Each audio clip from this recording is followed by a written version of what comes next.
How to change or reset your Cash App card PIN.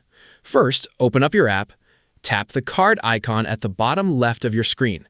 That brings you right into your main card settings layout. From here, just scroll down a tiny bit until you see the Change PIN option with the little dot grid icon.